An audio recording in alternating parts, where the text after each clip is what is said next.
लेकिन जिस प्रकार से कांग्रेस ने नरेश मीणा जी को धोखा दिया, युवा बर्बाद हो गए। बहुत सारे कांड हैं, कांकरी डुंगरी का कांड है और इसके बाद पत्थरबाजों का जो एक नेटवर्क इन्होंने खड़ा किया, वो तो यही करेंगे। लेकिन जो कदम उठा लिया वो कानून के विरोध में, और ECI election commission of India जैसी ताकतवर संस्था के कार्मिकों के साथ ऐसा करना दुर्भाग्यपूर्ण ही है। बाकी एजेंसियां अपना काम करेंगी, लेकिन मुझे व्यक्तिगत रूप से ये लगता है कि वो एक बार फिर नरेश मीणा जी को समर्थन देने और उनको रिहाई करने की मांग कर रहे हैं। तो दोस्तों, चुनावों का मौसम है और इस मौसम में कई तरह की उठापटक, कई तरह की बातें सामने आती है। टोंक में तो सबसे भयंकर थप्पड़ कांड तक सामने आ गया।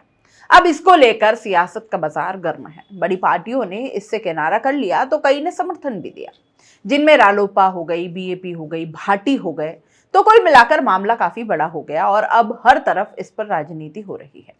अधिकारी वर्ग अलग नाराज होकर बैठा है। अब इस मामले में क्योंकि बीएपी समर्थन दे रही है, तो कल भी आपने देखा ही होगा कि एक डेलीगेशन जो है बीएपी का वो समरावता गांव पहुंचा और वहां के ग्रामीणों के हिसाब से किन मांगों पर मुखर होना है इस पर बात की गई।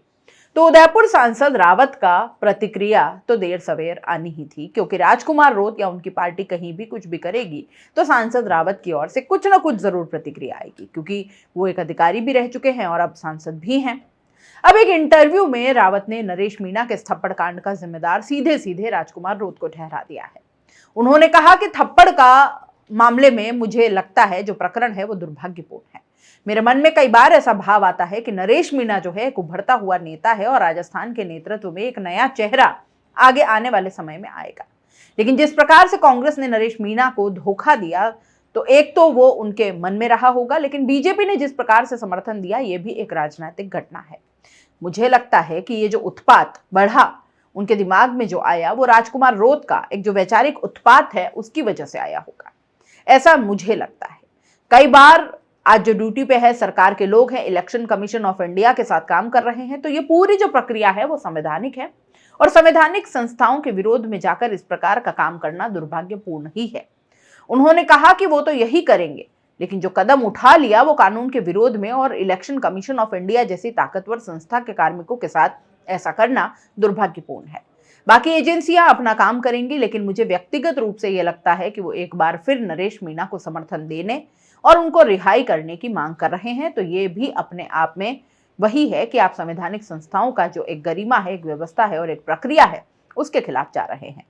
ये सारी बात उन्होंने राजकुमार रोत के संदर्भ में कही। उनसे जब सवाल पूछा गया तो फिर आपको क्या लगता है, भारत आदिवासी पार्टी से जुड़ने के बाद ही इस तरह की घटना हुई? तो उन्होंने कहा कि निश्चित रूप से ऐसा ही हुआ, क्योंकि ये कई लोगों को भ्रमित कर लेते हैं, कई लोगों को कन्विंस कर लेते हैं। ऐसा लगता है कि इनसे बड़ा इस दुनिया में कोई नहीं है।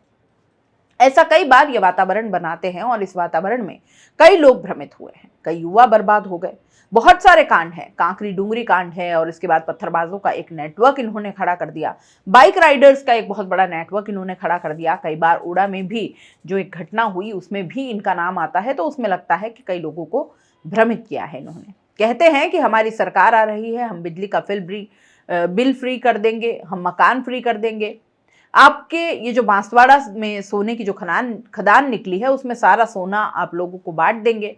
ऐसे बहुत से भ्रामक वातावरण किया है। जावर माइंस में भी लोगों को भड़का के गए, तो ये हमेशा ही भड़काने का काम करते हैं और ऐसे स्टेटमेंट देते हैं जो कि दुर्भाग्यपूर्ण होता है, क्योंकि वो संविधान के विरुद्ध, नीति के विरुद्ध, शासन के विरुद्ध जो जितनी भी चीजें होती हैं उनके विरुद्ध लगता है। उस वजह से लोग कन्विंस होते हुए लगते हैं, लेकिन थोड़ा समय निकलने के बाद लगता है कि ये तो झूठ बोल रहे थे, ये पूरा भ्रम था और ये पूरा का पूरा जिस तरीके से कपूर होता है उस तरह बिखर जाता है।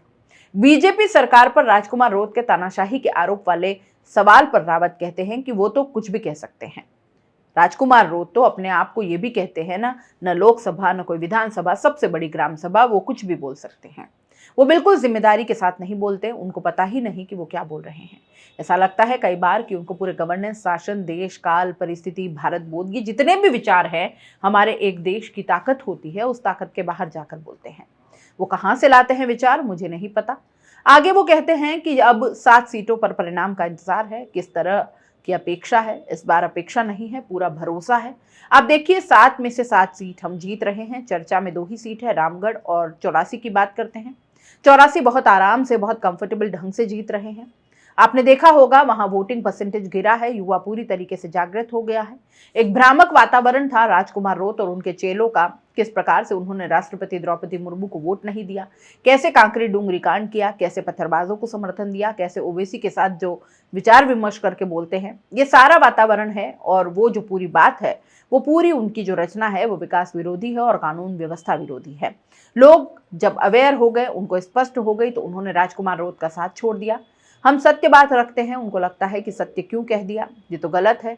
ये तो उनसे पूछना चाहिए आपको कि आप असत्य के प्रेमी क्यों हो। असत्य के प्रेमी को जब हम सत्य कहते हैं तो उनको थोड़ा अटपटा लगता है, और मुझे इसी कारण लगता है कि सोशल मीडिया पर वो अनावश्यक शब्दों का प्रयोग करते हैं और कई बार तो गाली गलौज करते हुए भी नजर आते हैं। ये उनका चरित्र है। चरित्र समाज के सामने, देश के सामने, लोगों के सामने आ रहा है। और एक बार फिर सांसद रोत पर निजी हमला करते हुए बीएपी की फुल फॉर्म भी सांसद रावत ने बताई, जिसमें उन्होंने कहा कि बी का मतलब होता है बाप की नहीं मानता, ए से आई का मतलब होता है कि आई की नहीं मानता मतलब माँ की नहीं मानता, और पी का मतलब होता है कि पत्नी की नहीं मानता। आप कहेंगे ऐसा क्यों? तो देखिए, बाप का नाम शंकर, तो शंकर जी को नहीं मानता। शंकर जी कहाँ से आए, कौन से धर्म से आते हैं, कौन सी संस्कृति से आते हैं? और आई जिनका नाम पार्वती है, वो कहाँ से आती है? और पी का मतलब जो पत्नी की नहीं मानता, जिनका नाम गीता है, उनको भी नहीं मानता। ये जो सारे जिस संस्कृति से आते हैं उससे बाहर जाकर कहते हैं आदिवासी हिंदू नहीं है, तो ऐसा एक भ्रामक वातावरण पैदा करने वाले व्यक्ति के बारे में क्या कहें। महान विभूति होगी कोई, लेकिन ऐसा विपरीत विचार, विकास विरोधी विचार, मुझे लगता है पूरे क्षेत्र समाज के लिए ठीक नहीं है।